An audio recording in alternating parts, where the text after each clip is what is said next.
It's The World This Week. The World This Week in partnership with the Daily Beast. Joining us from London, Nico Hines, world editor of the Daily Beast. How are you? I'm well. Good evening. Good to see you. Good to see Anne-Elisabeth Moutet, columnist for the Daily Telegraph and the Sunday Telegraph. How are things?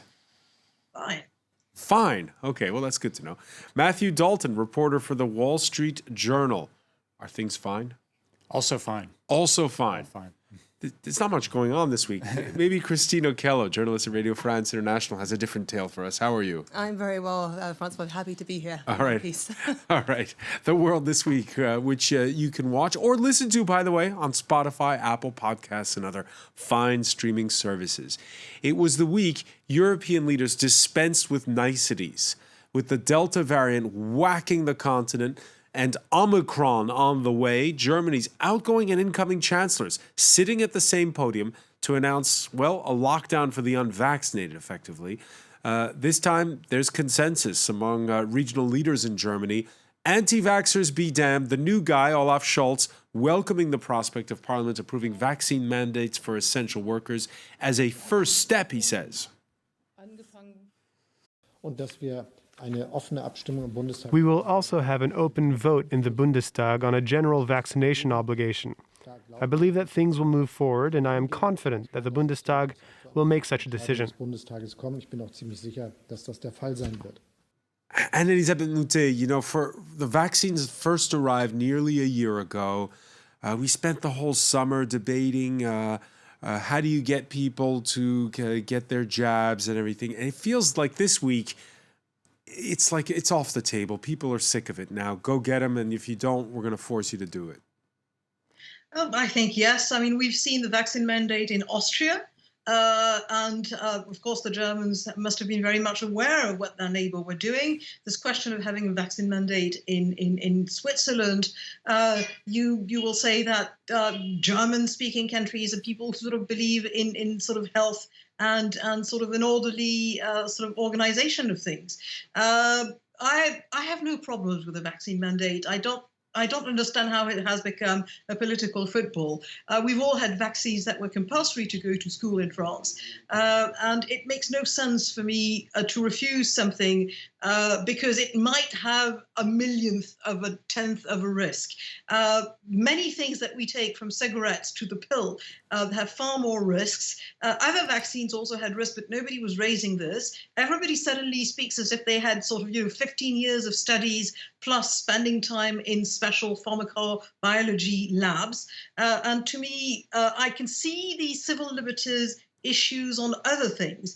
But on vaccine, I think, quite frankly, it is your right to do what you want with your own life. It is not your right to contaminate other people. Right. Well, let's turn to Dr. Matthew Dalton, armchair virologist, on this point. I mean, the conversation's changed on a dime with the rise of the the Delta variant before Omicron.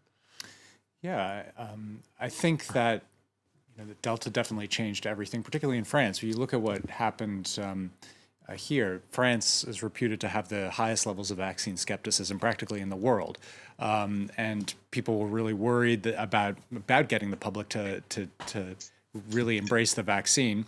The government decided, well, we're just going to go ahead and basically require it for people if you want to do anything, like go to a restaurant, go to a bar, go to a museum. It's basically mandatory here if you want to have a life. And the public seems to have accepted it. I mean, there was some grumbling. We spent all summer protests. covering the protests. Yeah, those got a lot of media attention, but fundamentally, France now has one of the highest levels of vaccine uptake pretty much in the world.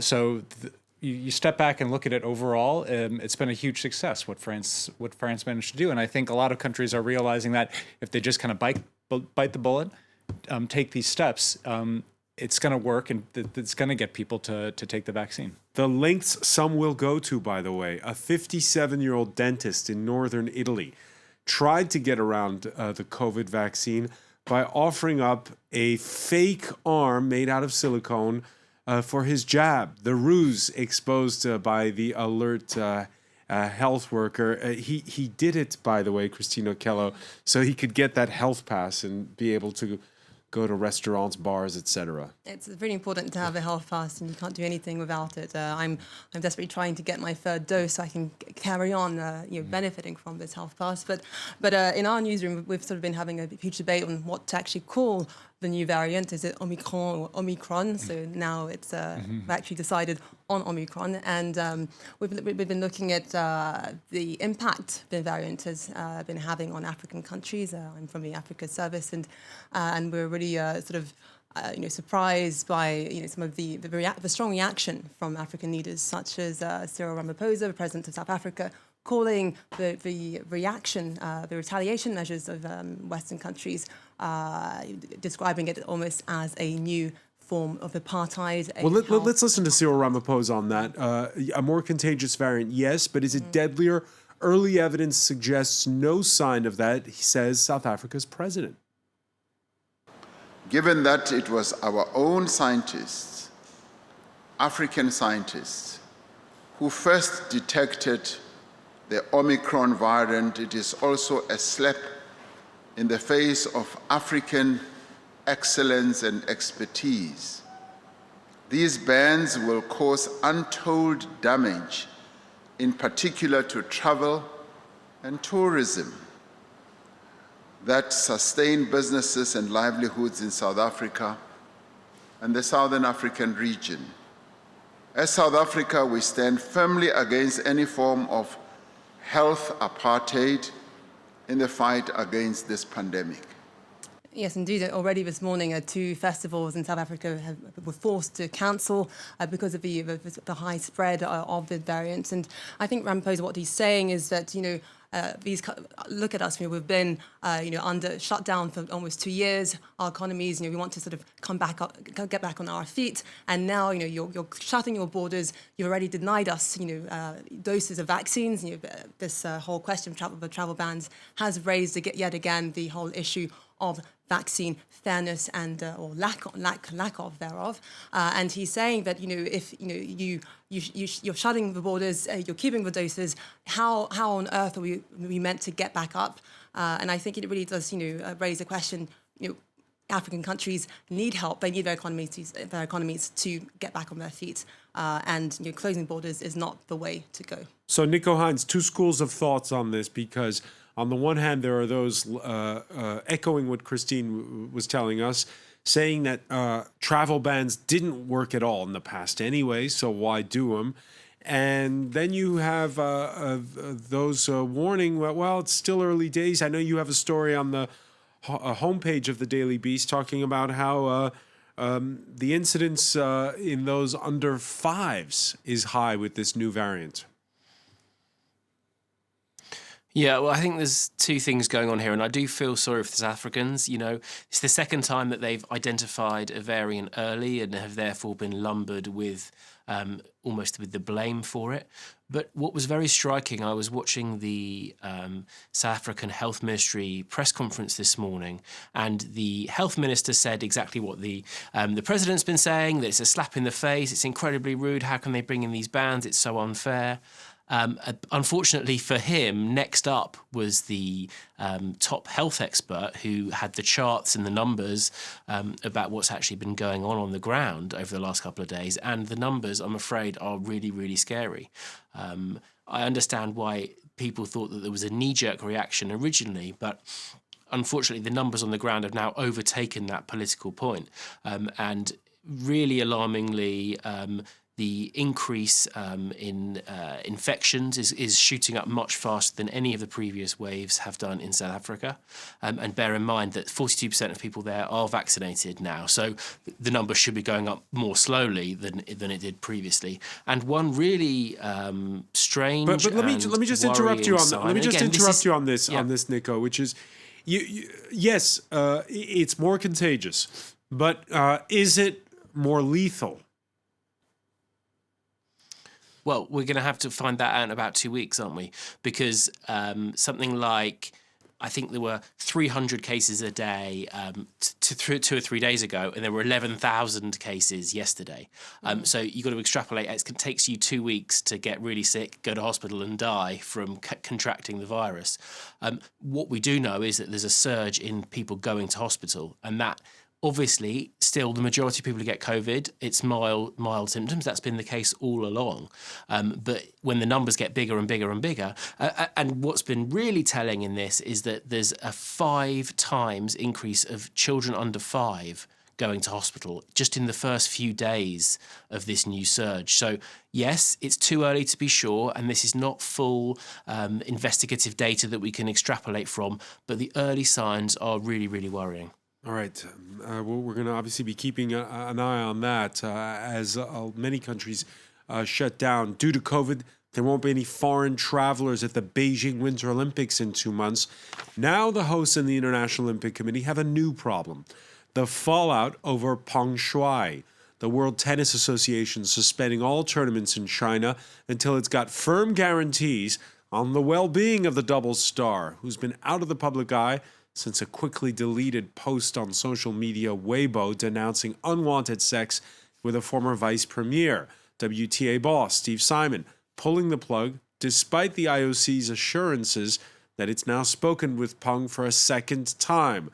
And as for the hosts of the games, well...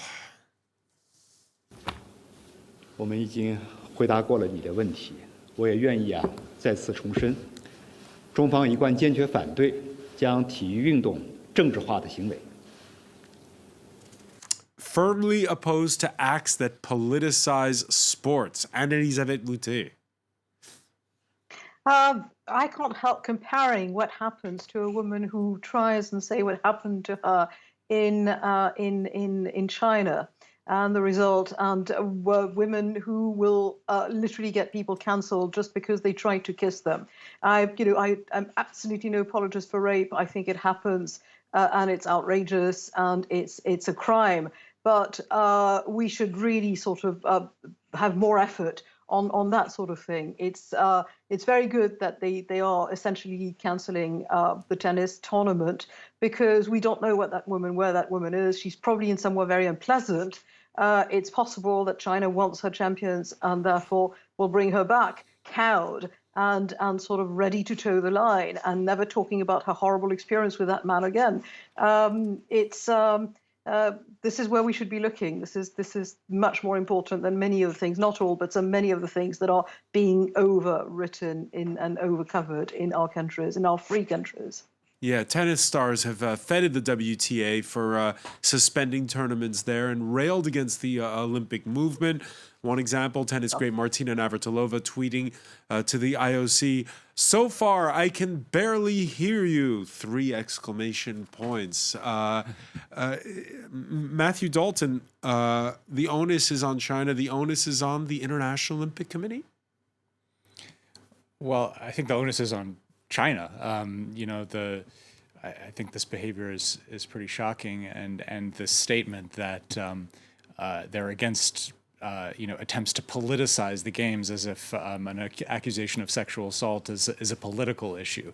But did it make it worse when we had those stills of the video call between the president of the IOC and Peng, where she's sitting there and... Well, yeah, there's been a huge question about, it just looks like a completely manufactured, staged thing that's going on here, and potentially the IOC being complicit in that attempt by China to do that.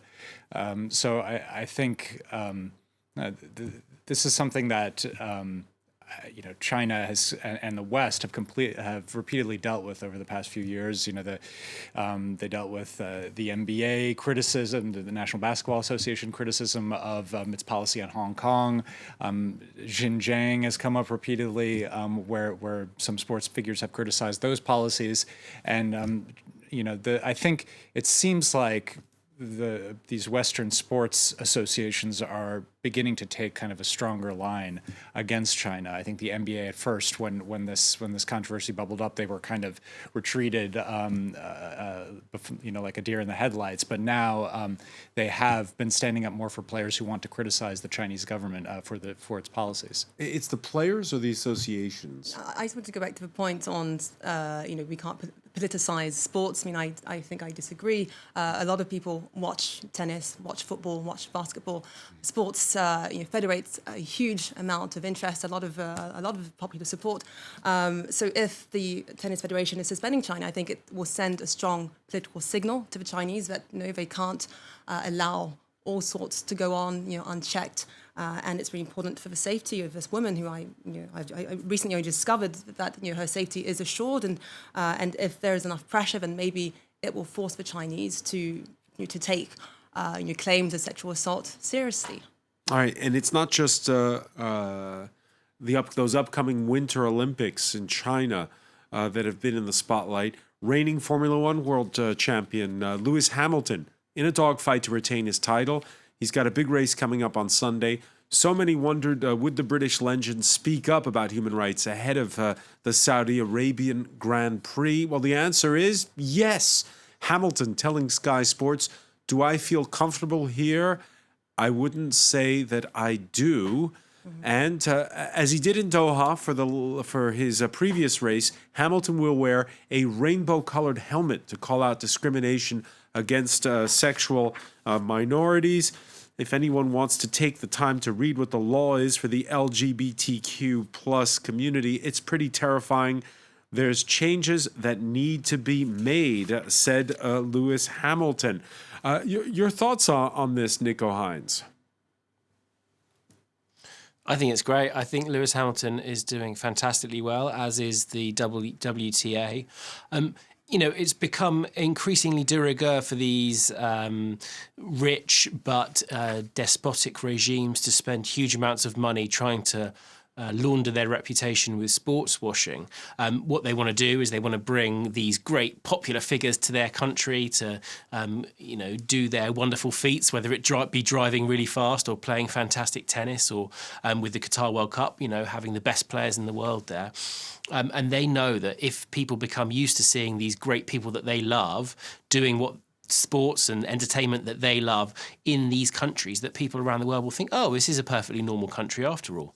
But if those sports people and those entertainers turn their fire back on those leaders and embarrass them, as I'm sure that the Lewis Hamilton remarks weren't widely publicised in the Saudi media for the domestic audiences, but the fact that Saudi Arabia spent all that money to host the Grand Prix, and these are the headlines that are leading around the world, it means that their sports washing programmes are going to be useless and, in fact, even worse, are going to spread the damage about themselves all over the world to people who don't normally read these kind of foreign news stories, but they know who Lewis Hamilton is. And Elizabeth Moutet, what do you make of the fact that the meeting that's going to take place Saturday between the French president and the Saudi crown prince is happening in Jeddah, not in the capital, Riyadh, because Jeddah is where this Grand Prix is happening. What to make of Emmanuel Macron bucking the trend among Western leaders who've stayed away from Saudi Arabia since the 2018 murder of Jamal Khashoggi?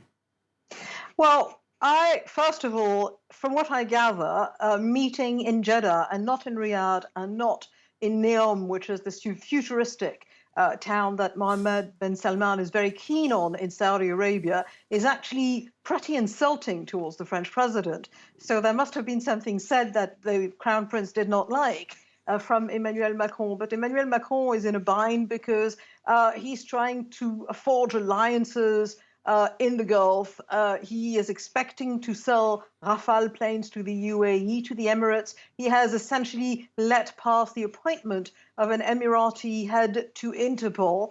And there's not much he can do about this if he wants to have a foreign policy. The question is this realpolitik, the old-fashioned way, the Nixon way, a long time ago, or is this feasible? It's in as much as this seems to be a fraught situation from all sides. I'm very interested in seeing what happens in Saudi Arabia. I see a kind of forbearance from the point of view of Emmanuel Macron towards people who essentially dismembered a Turkish citizen in their embassy, and he seems to sort of be much more forbearing towards the Crown Prince of Saudi Arabia than he is towards the Prime Minister of Great Britain. Matthew Dalton? Well, Elysee officials are saying that, to have a functioning foreign policy in the region, and there are lots of different issues that Macron wants to get done. He wants to help Lebanon. There's been a big rift between Lebanon and Saudi that's hurting Lebanon greatly. He wants to strike a new deal with Iran, somehow some kind of new nuclear deal with the crisis in Yemen.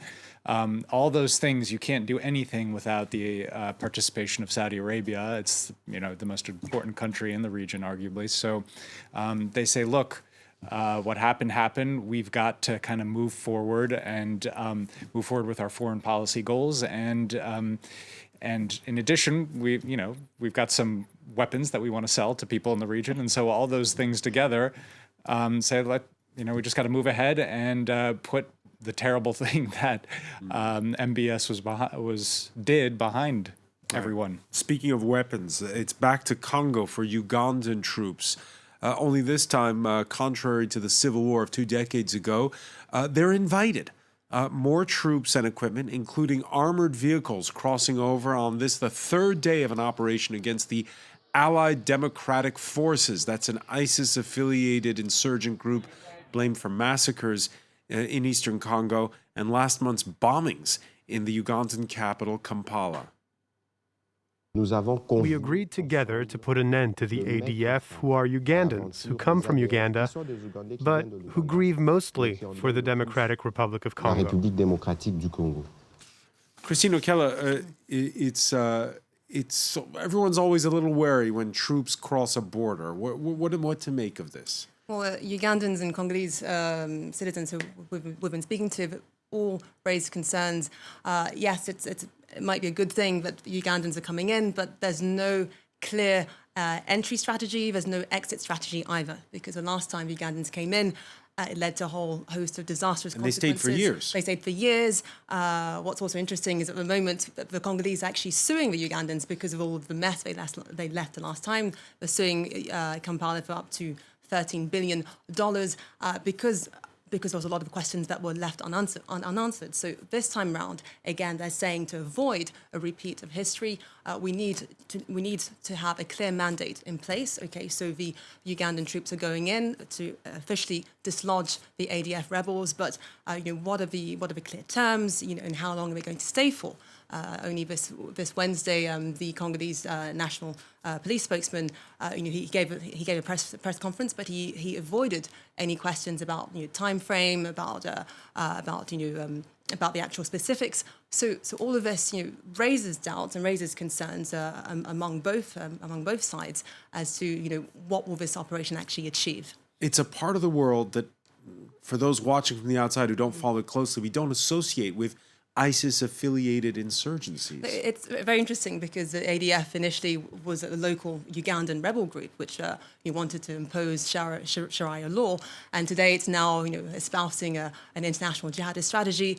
It's a huge shift from its early origins, but analysts we've spoken to have said that they're doing this because they want more financial support. They're getting training from ISIS, so that sort of seems to explain the nature of their sort of collaboration, if you like. But from the Ugandan perspective and the Congolese perspective, we understand why it's interesting for them to work together, because the ADF, like you say, has caused a lot of insecurity in the eastern province of Congo. It's caused, it's been responsible for bombings in the Ugandan capital. So there is a clear need for Kampala and Kinshasa to work together. But as I said, there needs to be a clear strategy. Why are they coming in and when are they leaving the Ugandan troops? And there's always one man at the center of this all, Yoweri Museveni, he's been there for ages. He's one of Africa's longest-serving leaders, and he was a coup leader first. So there's often been this criticism that having a war is always good for business in his case. Good for business because it's a bit of a cynical take. It's cynical, but observers do say that he gets a lot of support and funding from the West, from the Americans. The Americans gave a lot of support to Kampala to wage a war against the LRA, the Lord Resistance Army. That enabled Museveni to become almost a clear sort of power broker in the conflict that lasted 20 years. And he's seen almost as a darling of the West. He's been around, like you say, for years. He's somebody that the West can rely on. Obviously, there's issues in terms of his legitimacy, following the recent elections in January that we covered last time. But despite that, there's been little criticism. So he has the support, he has the backing, if you like, of the West. So he can do this. He can go into Congo, and despite the questions from the public, when are the troops going to leave? For now, he's riding on strong support. Strong support. Speaking of elections, incumbent Emmanuel Macron may be the favorite to win a second term as French president, but there's still a lot of time left, and there could be plenty of surprises. We've already had one this week, a new favorite emerging, a standard bearer for the traditional conservative Les Républicains party, one of the old big tent parties in this country, the party of Nicolas Sarkozy. It seems to be leaning towards Paris region president Valérie Pécresse. She's a relative moderate, squaring off against the more hardline Eric Ciotti in their primary runoff. The first round vote was close. Fortunes sometimes can change on a dime. As you can see, there's like 4 candidates, including the former Brexit negotiator Michel Barnier. But it was the rank and file of the party that picked those two to go to this runoff. We'll have the results on Saturday, Anne-Elisabeth Moutet. And it seems to be this, Emmanuel Macron was pretty happy when everybody to his right was law and order, trying to be more or less close to Marine Le Pen. If it's Valérie Pécresse, does he have a problem? If it's Valérie Pécresse, he may have a problem. If it's Eric Ciotti, which is less likely, but who is the man who came first in that close context within the Républicain primary, he also has a problem. What is very interesting is that there's now a discourse that is more and more common to the hard right, Marine Le Pen and Eric Zemmour, and the conservative, sort of the moderate conservatives, the centre-right, Les Républicains, because quite honestly, when you listen to Valérie Pécresse talking about the school system or the police, she's not that different from Eric Ciotti. And the entire tenor of the discourse has been changed to say essentially what Eric Zemmour has sort of launched on the table and made people listen, which is that lots of French people want more order, better run schools, and an end to the unrest that has more or less gripped the country for various reasons almost ever since Emmanuel Macron was elected. So I think that whatever the configuration is, he should not sit on his laurels. He might be in trouble. Might be in trouble? Matthew Dalton? Yes. Well, he might be in trouble. On the other hand, his popularity has been inching up. He is really quite popular for a French president. Now, the French people generally don't like their presidents. There was a poll. His predecessor, what was it, 4%? 4%. Yeah, François Hollande at one point polled at 4%. So he's, hovering between. Nixon was in double digits. He's, Macron's hovering between 40 and 50%. And he was below 40% for a while. So, you could argue his momentum is growing. And I think, if Pécresse is the nominee for Les Républicains, you could argue that favors Macron because really ideologically, there's not all that much separating her from Macron. Macron has been president, and you can argue he can argue that he's managed the country more or less competently through the COVID pandemic. At least that's what his argument would be. And so I think you put all those things together, and probably things are looking pretty good for Macron, in my opinion. Well, I sort of beg to differ when you say there's not a lot that separates Pécresse from Macron. Well, there is a huge difference. She's a woman. She would be the first female president of France. She's a woman in a universe of white, grey-haired men. That would be a huge progress. Well, that's my view. A huge shift in the French political landscape, and also what's sort of interesting is that Macron has been talking a lot since his mandate that he wants to improve gender equality. There was the Grenelle sort of a huge movement laid out a few years ago to tackle violence against women. Feminists have said that there's been little progress actually made in that domain. So they might be more inclined to listen to a woman speak about women's issues, and that could be dangerous, I think. For Nico Heinz, when you look from the outside at the French presidential campaign, which is just beginning to get underway at this point in time. Remember, it's not till next April, the first round. It's true that we have a tough time electing incumbents. People like someone new. Your thoughts on that? Well, I just think it would be lovely if there was a runoff in the French presidential election between two candidates and neither of them were far-right lunatics. That would be some sort of progress. So perhaps that could happen. I think it's very obvious, and it's interesting to see Zemmour now arriving as well on the scene. The Overton window definitely seems to have been to the right, and there's all sorts of very crowded voices on the right. Now, there is a chance that Pécresse could manage to, if she can squeak ahead of those, she can manage to triangulate and somehow keep those right-wingers on side, and obviously she's a much more reasonable face than somebody like Le Pen, then perhaps she could create the biggest coalition of voters and could give Macron a run for his money. But as I say, it would just be nice to have two acceptable candidates in the final round. All right, you mentioned Zemmour. It may have been with Les Républicains in mind that the far-right TV pundit officially threw his hat in the ring. He's been making a lot of waves. Here you see the 63-year-old in his YouTube video, 10 minutes, 20 seconds long, in which he announced his candidacy to be a contender. Remember, this man in the polls had one point was ahead of the usual far-right standard-bearer, Marine Le Pen. Zemmour, who in that video warns of decline, of violence, hordes of immigrants, and a nostalgia for a France of yesteryear. It is not time to reform France, but to save it, which is why I have decided to run for president. Join me, stand up. We, the French, have always triumphed over everything. Long live the Republic, and long live France. Vive la France.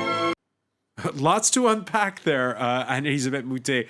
First, that last sentence, long live the Republic, and above all, long live France. So he's basically putting the Republic second, which is unorthodox in this country. It is unorthodox in this country, but he also says that it is a question of saving the nation, and he's not disputing the political system. What's interesting is that I don't know whether he's going to do very well because his figures started flagging a bit before he made this declaration, and he's also had a first television interview in which, quite frankly, he did not perform very well. And he's just discovering one thing that everybody has when they sort of go into politics, which is that for 30 years he was a respected political journalist. He knew his way about French political parties since the days of Jacques Chirac, but it's not the same thing to be a candidate, and there's a sort of whiff of amateurism around his candidacy. But on the other hand, he is doing one thing, which you just said a few minutes ago, that the French like to elect a different president every time, or we call this the windshield wiper way of voting. And he is certainly new in a way that sort of, makes people sit back and listen. And what but this is, Elisabeth, this video was completely unfiltered. I mean, it was basically accusing immigrants of everything. It was very far right. Like he made Marine Le Pen look moderate in that video.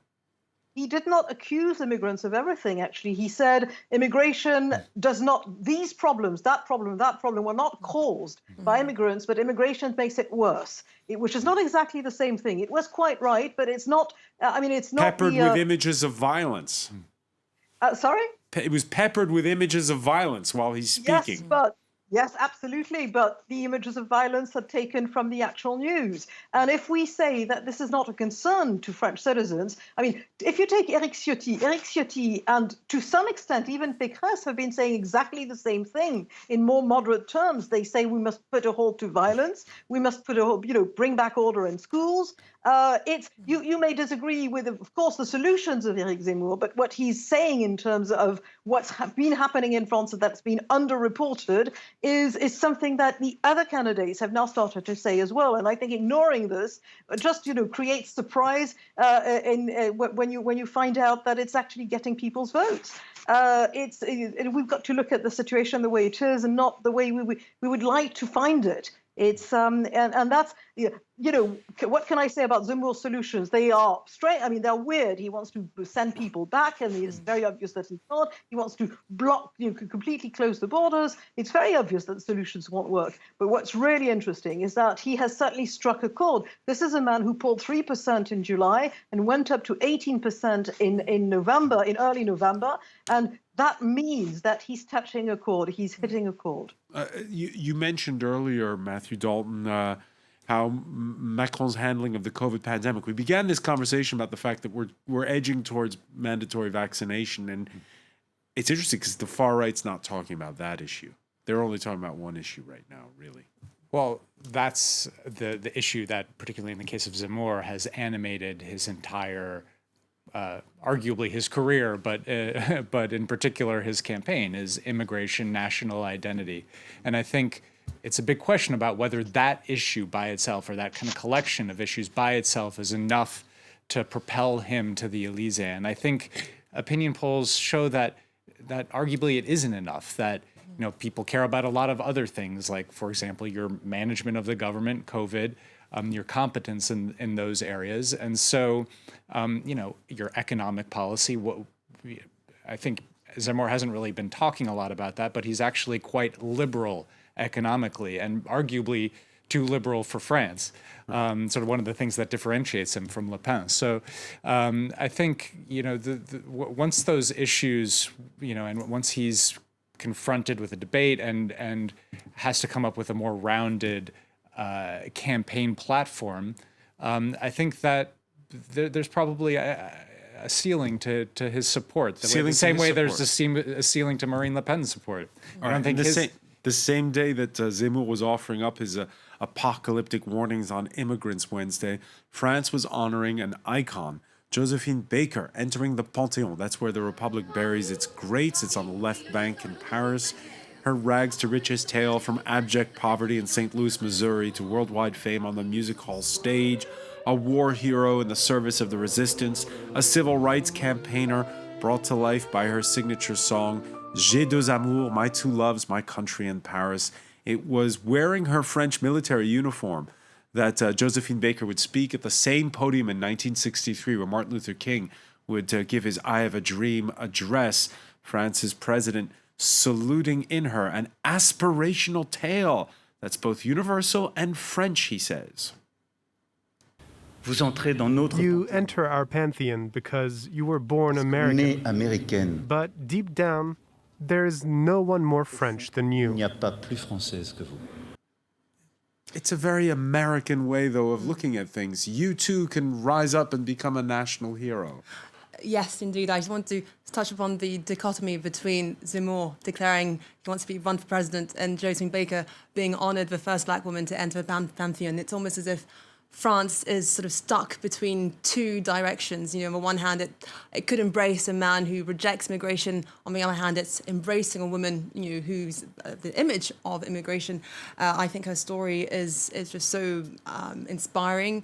Number one, and she was rejected in the US, and the French loved her, and she was able to really make a life and a career for herself, and so yes, as a black woman myself, I think she's a great model, and it's France next year will have to choose which direction does it want to go in. Does it want to be an open country, or does it want to on the other hand Nico Hines, protectionist? What's the view on your side of the channel when you see that we have a pantheon where we bury our greats like Victor Hugo and Marie Curie, and B, that Josephine Baker is welcomed into it? Well, I think it's great. I don't know if she must be the most badass person in the pantheon, but she's certainly up there in terms of historical figures. And I can't believe no one has made a kind of great, sexy, exciting, dramatic, big Hollywood movie about her life, because, I mean, she really is one of the great icons. I guess, in fact, in answer to my question, probably because it makes her life story makes the US look absolutely awful in comparison to France. And it's very interesting because the two countries obviously were quite similar, way back in the 1700s, these two young democracies kind of writing a constitution and trying to form a nation that they thought would hold and would protect liberty for the ensuing hundreds of years. And of course, America went so catastrophically wrong that somebody as wonderful as Josephine Baker was allowed to perform on stage and was hooted and laughed at and cheered, but wasn't allowed to have a drink with members of the audience in a bar next door. She had to come to Europe to get that. And I do think, when you look at the likes of Zemmour, it is crucial to remember that historical difference that France has been a leading light in the ways that other young democracies have not managed. All right, we're going to have to leave it there. I want to thank you, Nico Hines, for joining us from London. I want to thank Anne-Elisabeth Moutet, Matthew Dalton, Christina Kello.